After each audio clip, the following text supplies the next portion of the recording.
of course, your close quarters would have been extremely encouraging, right? Uh, how important was that encouragement? Yeah, I take inspiration from a lot of people. Like I can't like just some people say just parents and or my teachers. But I think in my case I take support and optimism from wherever it comes. So I think from my teachers, from my friends, from my family friends, parents, of theirs, just even something small as my gym instructor who I used to go to, or my the cab driver Anna who used to take me to work every day. The conversations used to be around this and those small encouragements, right? Like, sir, நீங்க ஆயிடுவீங்க, நீங்க வந்து கண்டிப்பா collector ஆயிடுவீங்க, நீங்க வந்து IAS officer ஆயிடுவீங்க. Those kind of small things. So I think it was like these small things also, people who work at home, all of that makes a lot of difference. It wasn't like, and there was a lot of support to that extent. So I think I'm grateful to everybody because nobody has to just, say a kind word or just support. But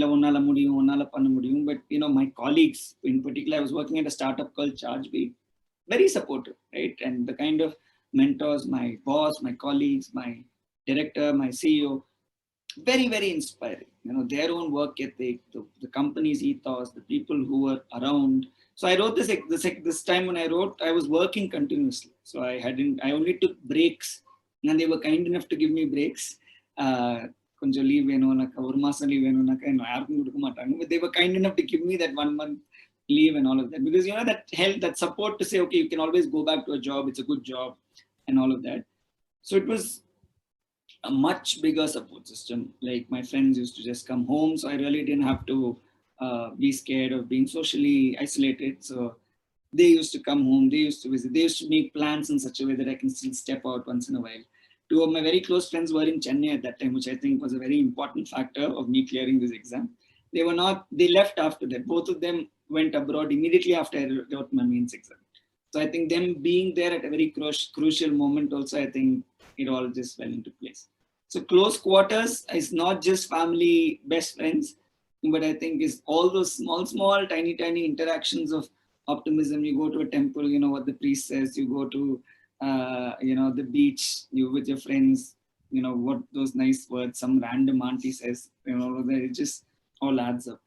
It adds up, I feel. That's really sweet. Okay, so now coming to optional subject, how does choosing an optional subject help one leverage their overall marks? And what was the optional subject that you chose? Right. Optional, my subject was sociology, and like I said, Amita Bhavaskar, A.F. Matthew, all of these, the illustrious, a very prominent sociologist called Andre Bethe, who's one of the, is considered father of Indian sociology in many sense. He was actually the chancellor of Ashoka University when I studied as well. So I think sociology was there everywhere. I don't think I understood the subject very well when I was there. I intuitively understood what it was about, right? And I think I thought I was interested in looking at the world from the point of view of social institutions, social processes, and all of that. So I took sociology, and I had this wonderful teacher in Shankar Academy called Rajita ma'am. She was more than just a teacher, a friend, a philosopher, a guide in every sense. Big support system. So I studied with her at Shankar Academy. So I did sociology. It's very, very important that you're very confident about your optional subject. So that, again, that nudge in terms of that confidence also came from another professor in Delhi called Nishat, who I took some tests under. He was that, if I got the base with Rajita ma'am, he, I think, gave me that nudge to say, okay, you can do much beyond what the syllabus, what is being taught in class. You can really take those risks. You talk like how you talk, you give those examples, you can actually experiment in the exam. So under extra nudge, I think Nishat sir gave. So இவங்க 2 பேர்கிட்ட தான் நான் பேசினேன். நிறைய பேர் நிறைய online lecture இது அது என்னெல்லாமோ பார்ப்பாங்க. நாங்கெல்லாம் எனக்கு போகிறதுக்கு டைம் இல்லை, because I was working also, right? Only for like 4, 5, 6 months I took off. But This was my second attempt. My first attempt, I didn't clear the prelims. So immediately after my first attempt, I started working multiple places. So I didn't have time. So it was Rajita ma'am's notes and then Nishad sir who helped me in the end to really score.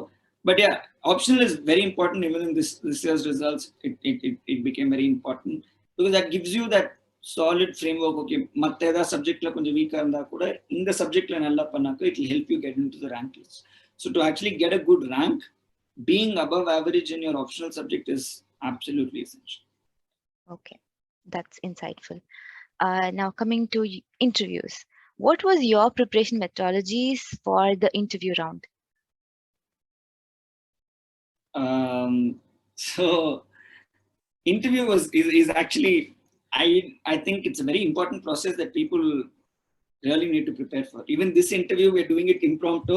I think my style is also to do impromptu. So if you notice lot of my answers are also a little long and convoluted, right? Like, because I'm also thinking out loud. But you know, there's an internal filter, but I think I touch upon multiple points. So there are different styles, but in an interview which is only about 20 minutes long, and I have to make the maximum impact in the 20 minutes, you really need to prepare for it. Now today I can tell you, okay, in the point vana neenga recording parunga adu pannunga, but இதே approach you actually can't take for this interview. And these days interviews are getting hard because they really need to, you know, they have some kind of filter, but there's a process of how you can prepare for it. And that's something that I've learned after coming to the academy, that many people who have done well are people who actually prepare.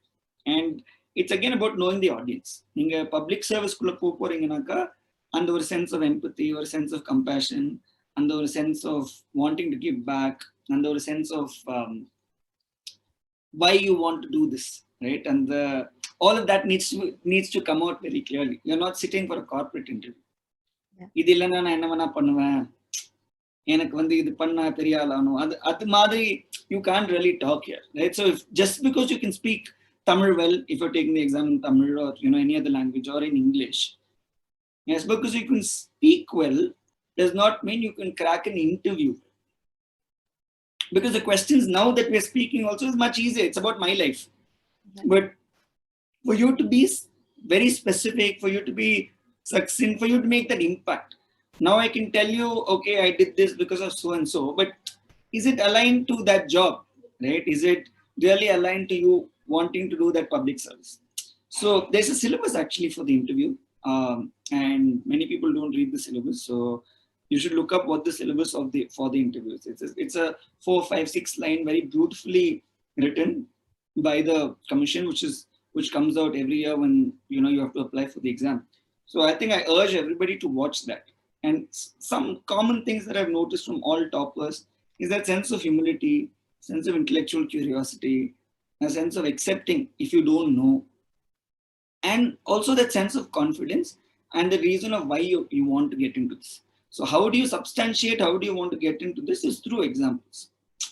So either way, why civil services, if they ask me, so நான் அந்த development செக்டர்ல work பண்ணும்போது இந்த stack holders எல்லாம் meet பண்ணேன், அது பண்ணும்போது இந்த IAS ஆஃபீஸரை நான் மீட் பண்ணேன், இல்லைனாக்கா இந்த ஒரு ப்ராசஸ்ல I came in touch with, அதை பத்தி யோசிக்கும் போது I realise that, you know, civil சர்வீசஸ்ல வந்து போனாக்கா இதை என்னால மாற்ற முடியும், என்னோட ஐடியா வந்து இதோட மேட்ச் ஆகுது, இது இப்போ இப்படி நடந்துட்டு இருக்கு, இப்படி நடக்கலாம், நான் வெளியூருக்கு போயிருக்கும் போது இதை பார்த்தேன், இது எனக்கு இம்ப்ளிமெண்ட் பண்ணணும், என்னோட ஓன் ஃபேமிலியில வந்து இந்த கஷ்டங்கள்லாம் நான் அனுபவிச்சிருக்கேன், but I don't want somebody else to face this, and I think my personality and some of the values that I believe in, you know, has an impact. So what are your values, right? The values, there are certain values that are important for a public servant, and there are certain examples in your life which will be aligned to those values, right? Where have you shown empathy, where have you shown leadership, where have you shown, you know, sense of service and sacrifice, where have you shown that sense of resilience? So you need to know a lot of examples, you need to know your own values, combine it, and then practice it before going for the interview, which I think is very, very important. That's important. What's your biggest takeaway from your UPSC journey till now? Consistency, practice, patience. I think to some extent it's this PCP, right? Practice, consistency, and patience. I think that is something which I've really learned through this process, which I think is applicable to everything. I think atra alavukku practice pannadu really helped, and to be patient and to be consistent. It's not that you can do it one day and you can leave it. And now when I think back, okay, when you work out also you need to do the same thing. When you to develop another skill also you need to be doing the same thing. And I think one thing that connects all of, when you start doing this, I think a sense of confidence develops. Yes. Right? If somebody is scared of public speaking, there's no point saying that I'm scared of public speaking. Right? When you go put yourself on stage multiple times, you get over that fear. So even with this exam, it's like, okay, I didn't clear the first attempt and I didn't take it very well. But it was also a learning that, so what, right? You, which is why they're giving so many chances. So you get back into the process again and you start feeling how the knowledge compounds, right? Like how you're actually learning. உங்களுக்கு ஆரம்பிக்கும் போது கொஞ்சம் தான் தெரியும், but நீங்க படிக்க படிக்க படிக்க மற்ற சப்ஜெக்ட்ஸ் படிக்க படிக்க படிக்க உங்களுக்கு ஓகே எல்லாமே ஒரு பாயிண்ட்ல கனெக்ட் ஆகுது, உங்களுக்கே புரியும். ஸோ அது கனெக்ட் ஆகும்போது that's a very very beautiful feeling, but that comes only through practice. சரி எனக்கு இது தெரியல அது தெரியல இது தெரியலன்னு சொல்லாக்க நிறைய பேர் ப்ராக்டிஸே பண்ண மாட்டாங்க, இல்லை இது ரொம்ப கஷ்டம்னு விட்டுருவாங்க. நானும் அப்படிதான் இருந்தேன் முதல்ல. பட் அது நம்ம பண்ண பண்ண பண்ண பண்ண பண்ண இங்கேயோ it all start connecting and you start feeling confident. And one day you'll be like, I can do this.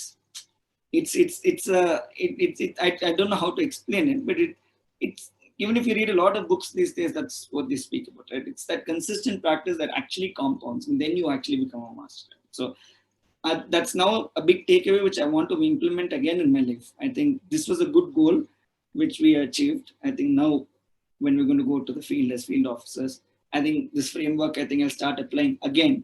Okay இது பண்ணணும்னாக்கா, ஒரு நல்ல கலெக்டரா இருக்கணும்னாக்கா, இதெல்லாம் பண்ணணும்னாக்கா தப்பு பண்ணுவோம், பட் பண்ணிட்டே இருந்தாதான் it probably become better. Yeah, true. So it's a mantra for everyone. PCP, right? So yeah, see, I just made that up on the fly as well. But it sounds good, PCP. So now UPSC aspirants have access to a lot of resources that it sometimes becomes overwhelming. How do you think an aspirant should choose their right resources? See, I joined coaching because I didn't have family or, you know, my immediate friends who had actually been part of this process. So I went to Shankar Academy and Shankar sir was very helpful. So na apdidan pannu. Adnala, so if you go to the coaching institute, you kind of have to trust the teachers, which is hard. I'm not saying that it's easy. Then conversations help with friends and, you know, mentors. So you have a base where you're trusting one process, but to kind of validate whether this process is going well for you or not, you need to have some sort of mentorship, right? Which is ஒரு senior. இப்போ நான் geoinformatics இருக்கேன், நான் நீங்க என்கிட்ட பேசுறீங்கன்னு வச்சுக்கோங்க, அது மாதிரி. So who can also contextualize it a little bit to yourself, because everything is, there's nothing universal in this process, right? Like people சொல்லுவாங்க, இல்ல வேலை பண்ணாமே வேலை பண்ணக்கூடாது, பண்ணா இந்த எக்ஸாம் கிளியர் பண்ண முடியாது. But somehow it didn't stick to my personality. I was like, okay, I can't do this full time. Shankar sir actually said, go work, right? It's okay, you can still do it. So you need that validation from somebody who's been part of this process, who will be able to understand you and then tell you whether you can do this. So Rajita ma'am, my own mother also was very practical. This is your personality. அதனால இதெல்லாம் இப்படி பண்ணலாம் அப்படி பண்ணலாம். Shankar sir, there's another IAS officer called Madhubalan as well. He's now the sub-collector of Kadalur, right? So Chidambaram subdivision, he's the sub-collector.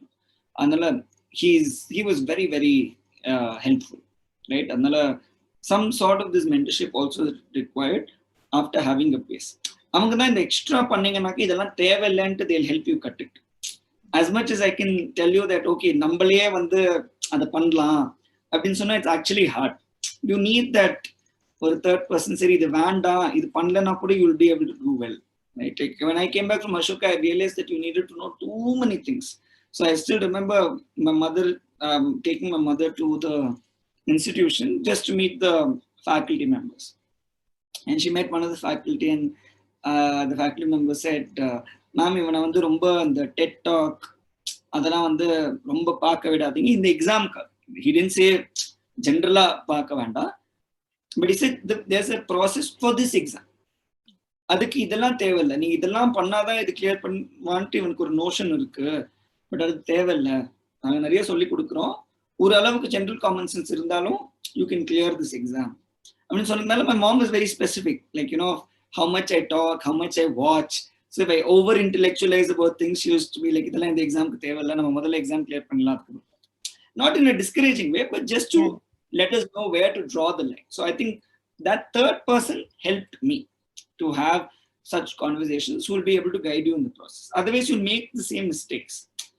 Like in the problem ellarkume irukilla. So I think how I overcame this problem was through having a network of support, and I had a network.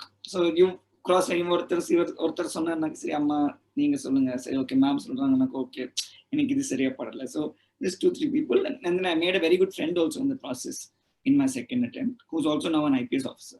So I think we became very, very close in the entire process. He is much senior, so I look up to him as like an elder brother.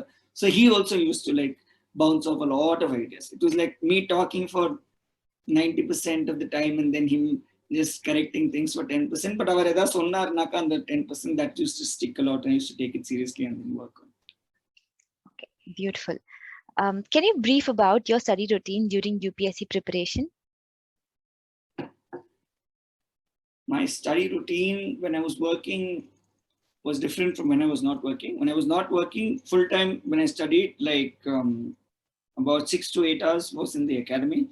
About 6 hours was in the academy, because about 4 to 5 hours, let's say, was in the academy, and then I used to put in my own about 5 hours. So about 10 hours effectively was what I was studying every day when I was not working. When I was working, I actually did night shift because I needed some time, and I could do about 4 to 5 hours every single day with a little bit of workout and all of that, or yoga, meditation, and all of that. I used to work out. Just before the exam, it was a very rigorous routine where I used to get up. There was physical fitness that I used to do, and then start 9 to 12, about 9 to 9, about effectively again 10 to 12 hours I used to study. But this also included like some physical fitness and, you know, food and everything that was pre-planned with my mother. A lot of consolidation, a lot of timetable making, all of that happens. மாறிட்டே இருக்கும், நம்ம ஏதாவது ஒன்று சொல்லுவோம், இந்த வாரத்துக்குள்ள இதெல்லாம் முடிச்சிடணும் அதெல்லாம் முடிச்சிடணும். But in the entire preparation, one thing that you have to do, and very rigorously you have to do, is ensure that you're writing your tests on time. You have to complete your tests. You can't, what do you say? Adla, you shouldn't procrastinate. And everybody helped me in ensuring that I write my tests on time. At least for prelims, I was very regular. Mains, I was very scared of answer writing. But because I had such less time, I just had to write it. So I had no choice. And because I couldn't study too much, I was like, okay, just go write. At least you write, you'll know where you're making a mistake, just learn from that and go implement it in the exam. Right? So it was very tightly packed. But yeah, I think effectively about 10 to 11 hours when you're studying full time with, I think, proper diet and proper physical fitness, I think is definitely important. That's helpful. Now, current affairs play a vital role in preparation of civil services. Can you share us your methods in preparing for current affairs? Current affairs paper is still difficult to read. So I used to do a lot of these online, these current affairs, which are, synthesized, and you get these 30-minute videos of sorts. So in the beginning, when I didn't even know what was happening, I had to do a lot of these videos just to get a hang of what's happening around the world. So let's say there's an India-China, issue. There's a global trade agreement that India is signing with. There's an energy policy.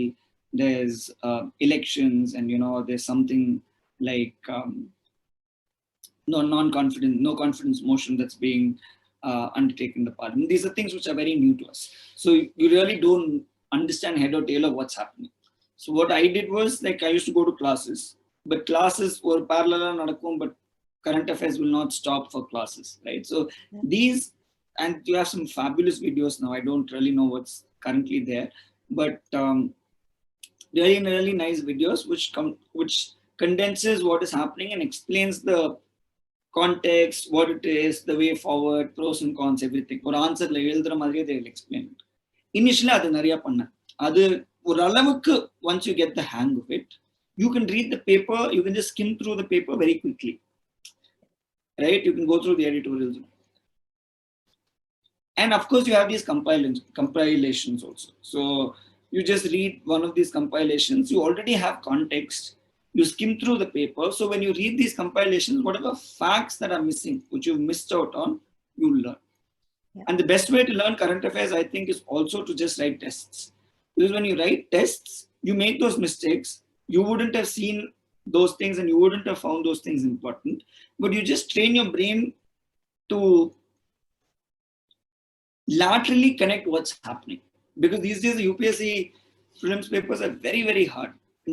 Paper படிச்சாலும் எவ்வளோ online video பார்த்தாலும் எவ்வளோ test எழுதினாலும் அந்த paper போய் எழுதுறது you can go write it there only. There is no other way, and which is a good thing, right? That's one way they're making the entire process a little hard. You can't predict the paper. Like last year's paper was also very hard. What happened in October of 2020, which means you effectively have to know the art of eliminating what is not the answer and coming and reaching out to the answer. அதனால okay Jan to அக்டோபர்ல உங்களுக்கு ஏதோ நடந்திருக்குன்னு தெரியும் 2020ல. It's not related to US, it's not related to China, it's not related to Japan உங்களுக்கு தெரியும். So அந்த question could be related to Russia in this கான்டெக்ட்னு உங்களுக்கு தெரியும், which means you'll have to know a lot of things. India and Russia ரிலேட்டட்ல தான் ஏதோ ஒரு ஆயில் இருக்கு, இந்தியா சைனால ஆயில் இல்லை, இந்தியா யூஎஸ்ல ஆயில் இல்லை, இந்தியா ஜப்பான்ல ஆயில் இல்லை, பட் ஏதோ ஒரு oil agreement, natural gas agreement ஏதோ ஒன்று நடந்திருக்குனாக்கா உங்களுக்கு ஒரு அளவுக்கு தெரியும். But at that point, even if you don't know whether Russia is the answer, but by knowing everything else, you will be able to eliminate this particular. இந்த காலத்துல அப்படிதான் பண்ண முடியும். You're done with the questions, and I'm extremely grateful, and it was amazing to get these insights from you, and I'm sure the people watching this will be motivated and they have got so many helpful tips and information. So once again, hearty congratulations and best wishes from the entire team of Guindy Times. Thanks a lot. Thank you so much. Thank you for having me, and it was great talking to you, and thank you again to me. Thank you.